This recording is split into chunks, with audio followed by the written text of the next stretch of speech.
Please listen to the disclaimer at the end of this podcast. Good afternoon y buenas tardes.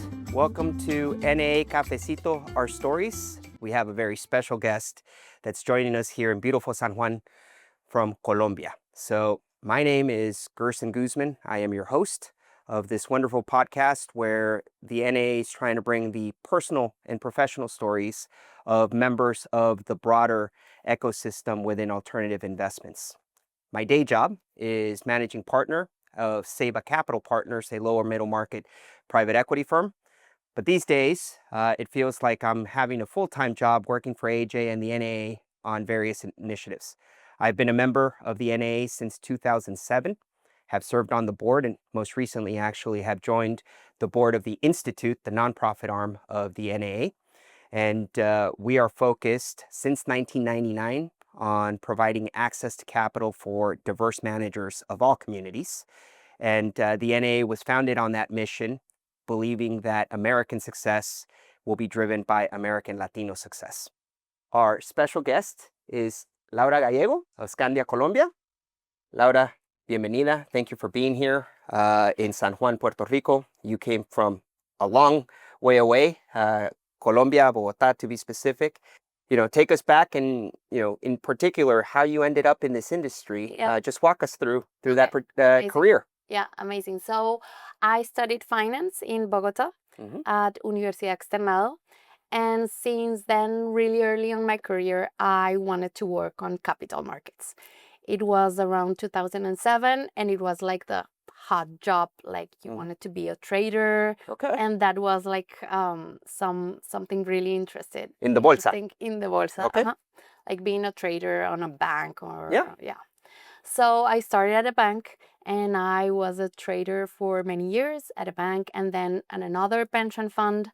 I used to work that it doesn't exist anymore because it was absorbed by another big pension plan. So early on in my career, I learned that I really liked like the buy side and investments and learning from different markets and doing trading. So that was something really exciting. And then I went to the sell side, and I worked for BlackRock in Colombia. I was the first employee to be hired. Oh, wow. Because for BlackRock, it was really important to have a local presence because there was an ETF that was created, a local ETF. So it was a great experience to go from buy side to sell side and understanding like other needs of other clients, other portfolios, and trying to learn more things about different positions in the industry. So it was a really valuable experience with a great manager to go through it. And I helped to expand that position of BlackRock with asset managers and finding new clients and getting bigger checks from managers. Then I did along with that, I studied my master in finance. While working? While working. Oh, wow. When I was working. I couldn't do that. I had to take time off and go full time. But then I did an MBA full time. Oh, okay. Oh, so you gathered degrees. Okay. So yeah, make my parents proud. Yeah. So then I went to do my MBA abroad at IE Business School in Madrid. Yeah. And it was a great experience because it was full-time studying and living the life as a student. Yeah. Going back to being a student when you're 30 years old is amazing. Yeah. And it's amazing, but you have to learn to study again. Yeah. Which, Right. that was a challenge for me. Like, wait, a book? What is this? Yeah. And then after that break, I came back to Colombia. And I discovered alternative investments because I worked for a family office in Colombia, and I started discovering this amazing asset class that I understood or saw before, but now like more deep into it. So I was a portfolio manager in charge of the portfolio of that family office, liquid assets, but also starting to create the alternatives program abroad. So it was a great experience. And then that brought me to Skandia because they needed that expertise of creating a program and starting and also monitoring, selecting managers, doing due diligence, finding the right fit for every portfolio. So that was a big expertise they needed at Skandia, and this is how I ended up at Skandia. So it's been more than 8 years working exclusively in alternative investments, being like more of a fund selector and also a portfolio manager, monitoring all of our positions in the portfolios. And it has been a great experience so long. Excellent. Now, as you know, alternatives includes a lot of different things: private equity, venture, private credit, infrastructure. So, two-part question. From that 20% portfolio that's been constructed, is it primarily a certain asset class? And is it also primarily focused just in Colombia, or are you also looking at other countries? I think that would be great for our audience that's not as familiar with Great Skandia. question. It has been evolving. So it started and it has been evolving also along with the regulation. So at first, it started as a really small bucket of 5% in alternative investment that was allowed for 5% of the four, the total, or whatever that part was then. Of the total portfolio of the mandatory pensions. But that regulation has been evolving over time, and it has been like 5% local and then 5% international, sharing a bucket along with international and local, cutting one part in real estate, another in infrastructure, and then private equity. And it has been evolving. But right now, the bucket is a big bucket for alternative investments that regroups everything: real estate, infrastructure, buyouts, venture capital, private credit, everything local and international on the same bucket. So that said, today, of that 20%, I think as an industry, the exposure is around 80% to buyouts, to private equity in general. And the 20% that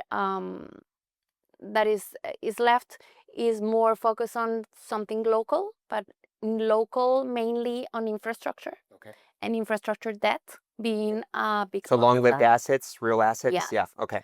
And debt. Okay. So really 30-year funds that are debt funds that are inflation plus 8 plus 9 in local currency. That's amazing for a pension plan. And the 80% is private equity, and it's mainly because it's a big bucket and you have to make the best of it. And so it forces us to go more towards a better risk premium profile of that bucket. So this is why it has been more going to private equity, to maybe co-investment, secondaries, rather than debt or international infrastructure. And on that private equity bucket, are you going direct with the manager selection, or do you have a consultant or an advisor? Yeah, so our regulation forbids to have like a consultant doing the job for us. So you're responsible. Every team is responsible for selecting the managers. Of course, it's really challenging to do like maybe 10 commitments a year. It's impossible with small teams in our industry. But the selection process goes directly through us. So we have the due diligence process. We perform everything ourselves with our teams: risk teams, investment teams, and legal teams. All right, excellent. Well, I'll let you have a little bit of the cafecito there while I formulate the next question, which is, we are in San Juan. How did you hear about this event? How did you hear about the NA? Yeah, so it was an asset manager at GP that put my name in the organization of the event and thought that I could be a good add-on to one of the panels that I would be joining. So before that, I haven't heard about the organization, but reading more about what's doing and how it's integrating diversity and Latinos community, I'm really interested, and I think it's really exciting to be part of this event. All right, so you're going to sit on a panel here in San Juan. We have 400 attendees, I think, although between you and me and our audience, I think we're a little bit over. So hopefully the Condado Vanderbilt, is understanding this is an important event for Puerto Rico. But what is it that you hope to get out of the International Symposium? I think to get more understanding of what we are doing regionally in LATAM, in our portfolios. So I think that maybe it's not that known that there are really specialized teams that are doing alternatives in Latin America. Latin America has been, I think, the regulation has allowed private pensions portfolios that are really important in every country to contribute to that diversification and to be investors and mobilize capital to alternatives. And I think that really getting that exposure and getting like that story out for people to know is important. As allocators, I think we are having a more important role in our region. Great. And I know AJ will do this. He can introduce you to some of the leadership of the other plans and exchange some best practices as well. Okay, Laura, so we're going to change it up. Voy a hablar en español. Habíamos comentado un poco sobre esto cuando nos estábamos preparando. Yo tengo una niña de 12 años. Por lo menos en los Estados Unidos, mujeres en esta industria, llegar a tu nivel es cosa rara. Pero me habías comentado que en Colombia tal vez no es tan distinto tener mujeres en esas posiciones de liderazgo. ¿Me puedes comentar un poco sobre eso? Claro que sí. Sí, realmente Colombia yo creo que es de los países que está más avanzado en temas de inclusión y de diversidad de género. ¡Qué bien! Si tú ves el sistema financiero en Colombia y muchos vendedores que van y dicen, wow, hay muchas mujeres, puede ser un 50-50. O sea, los equipos, por supuesto, sí, finanzas, ingenierías pueden ser carreras más predominantemente masculinas, pero si tú ves en general en las empresas, hay muchísima diversidad y muchísima igualdad de género.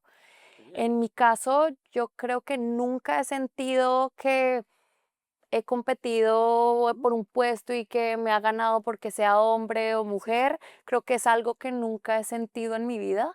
Creo que también va por la formación, si tienes una hija, por la formación que sus papás le dan a las hijas de, o sea, tú eres igual que cualquier otro, puedes hacerlo, puedes demostrar tus capacidades y creo que esa es una parte también importante en la formación de cada una de poder sentir que pues nada te puede quedar pequeño, o sea, puedes aspirar a lo que quieres, hacer lo que quieres y lograrlo.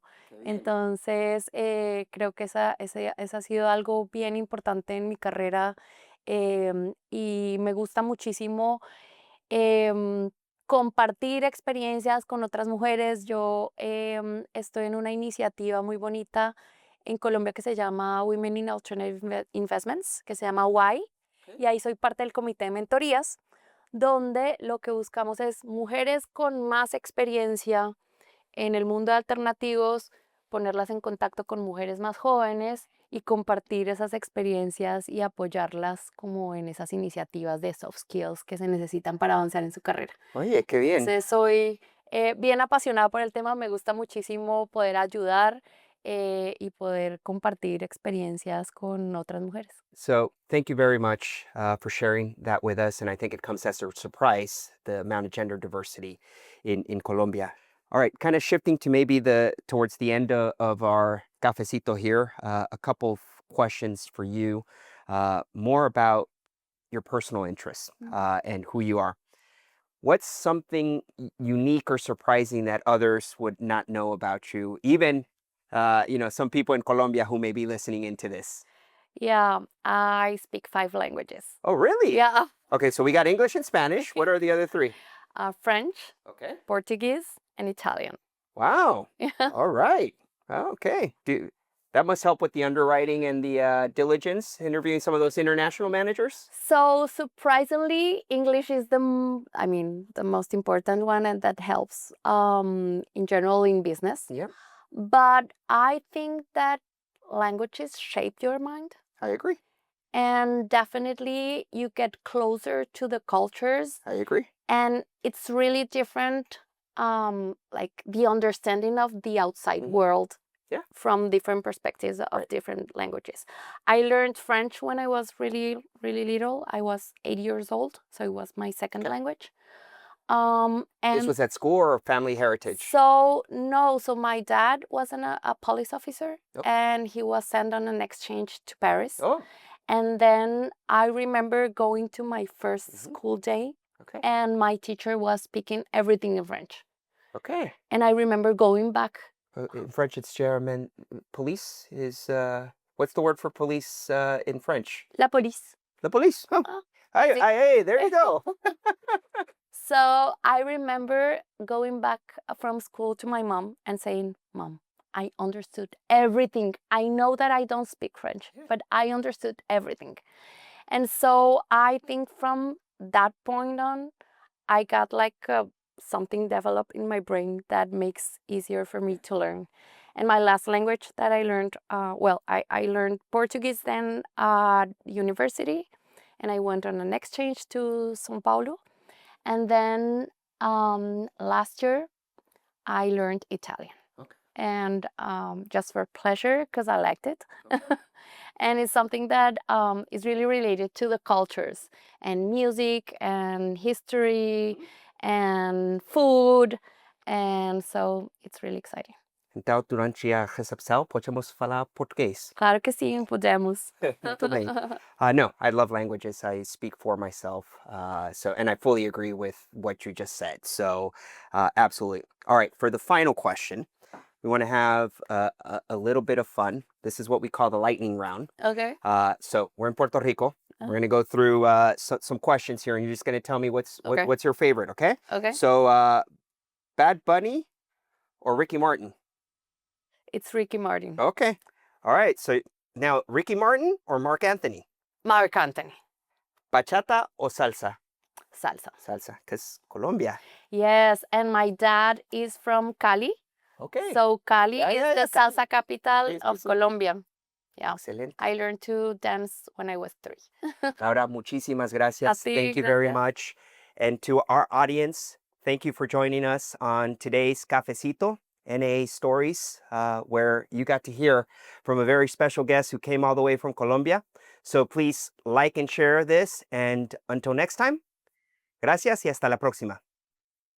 This podcast should not be copied, distributed, published, or reproduced in whole or in part. The information contained in this podcast does not constitute a recommendation from the New America Alliance, the host, or guests to any listener. The terms NAA or New American Alliance may refer to any one or more entities associated with the NAA. Neither the NAA, host, or guests, nor any of their respective affiliates or employers make any representation or warranty as to the accuracy or completeness of the statements or any information contained in this podcast.